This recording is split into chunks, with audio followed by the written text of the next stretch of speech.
안녕하세요. 씨 리미티드 하면 보통 쇼피나 쥐레나 이걸 먼저 떠오르시는 분들이 많을 텐데요.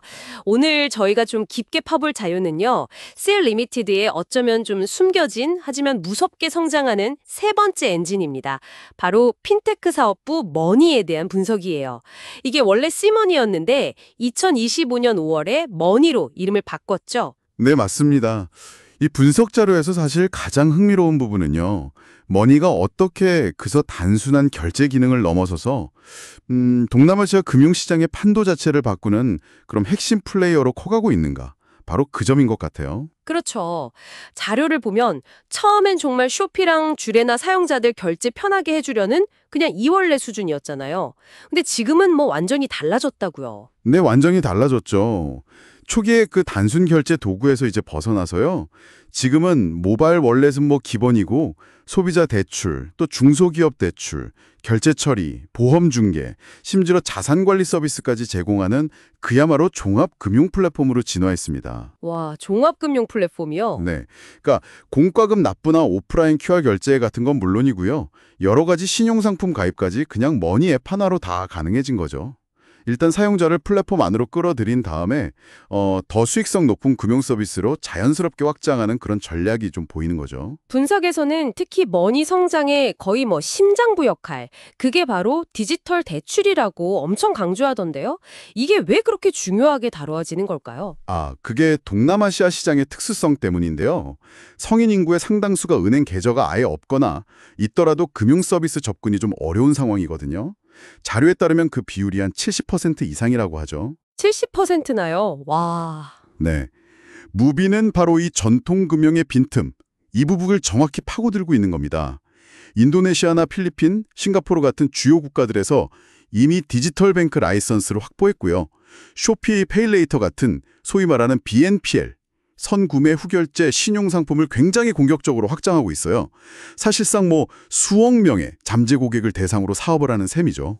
야, 자료에 나온 그 성장 수치 보니까 정말 입이 떡 벌어지던데요. 2025년 1분기 대출 잔액이 글쎄 1년 만에 77%나 급증해서 58억 달러에 달하고요. 활성 대출 이용자 수만 해도 2,800만 명이나 된다고요. 이게 신규 이용자만 400만 명이 늘었다는 것도 참 대변하네요. 네, 그렇죠. 근데 여기서 더 흥미로운 지점이 있어요. 분석 결과를 보면 이렇게 막 빠르게 성장하는데도 불구하고 리스크 관리가 상당히 안정적이라는 겁니다. 그 90일 이상 연체율, NPL이라고 하죠. 이게 1.1%로 오히려 전년도 1.4%보다 낮아졌어요. 정말요. 부터는 막 늘어나기 마련인데. 네, 자료는 이게 왜 그런가 하면 쇼피랑 가레나 플랫폼에서 그동안 쌓아온 방대한 사용자 데이터 있지 않습니까? 이걸 활용해서 자체적으로 만든 신용평가 모델 덕분이라고 분석해요. 이 데이터 기반의 리스크 관리 능력이 무비의 아주 강력한 핵심 경쟁력이고 또 전통 금융기관들이 따라오기 힘든 그런 우위라고 할 수 있겠죠. 와, 데이터의 힘이군요. 이런 놀라운 성장이 그럼 실제 수익성으로는 어떻게 나타나고 있는지 궁금한데요. 자료 보니까 불과 2년 전만 해도 적자였다고 하던데 지금은 좀 어떤가요? 있습니다.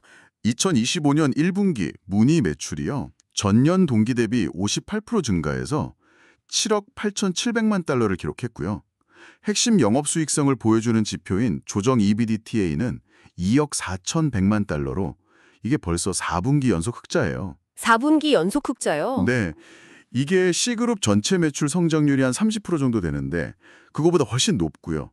쇼피 28%나 가리나 8% 성장률하고 비교해도 월등히 높죠. 그러니까 문의가 이제는 뭐랄까 확실한 수익 기여자로 제대로 자리 잡았다 이렇게 볼 수 있는 겁니다. 그 쇼피와의 시너지 효과에 대한 분석도 되게 흥미로웠어요. 그 이커머스 플랫폼으로 신규 고객은 좀 싸게 데려오고 그렇게 확보된 고객한테 여러 금융상품을 교차 판매하면서 고객 생애 가치를 확 높이는 그런 전략이군요. 맞습니다. 딱 그 전략이죠. 분석에서도 이 모델이 그 알리바바하고 엔트그룹 성공 사례랑 되게 비슷하다고 지적하거든요. 아, 네네. 이커머스 트래픽을 기반으로 해서 아주 강력한 핀테크 생태계를 구축하는 방식. 이걸 통해서 문의가 장기적으로 봤을 때는 어쩌면 쇼피나 가리나 이상의 기업 가치를 만들어낼 잠재력이 있다. 이런 평가까지도 나와요. 특히 동남아시아가 스마트폰 보급률은 높은데 금융 소외 인구가 많잖아요.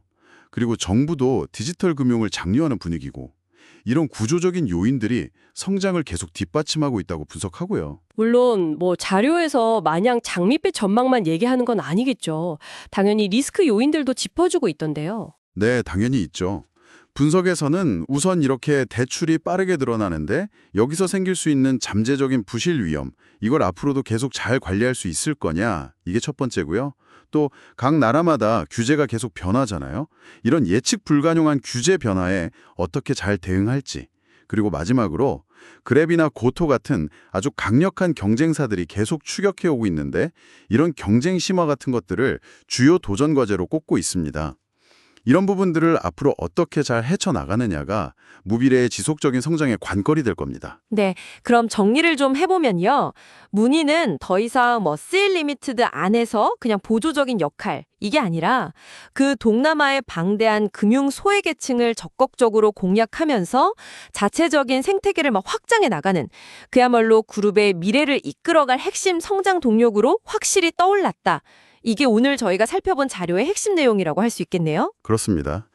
이 분석은 정말 데이터 활용 능력, 그리고 플랫폼 간의 시너지, 이걸 통해서 무비례가 어떻게 이렇게 단기간에 동남아시아의 주요 핀테크 강자로 자리매김했는지를 아주 명확하게 보여주는 것 같아요.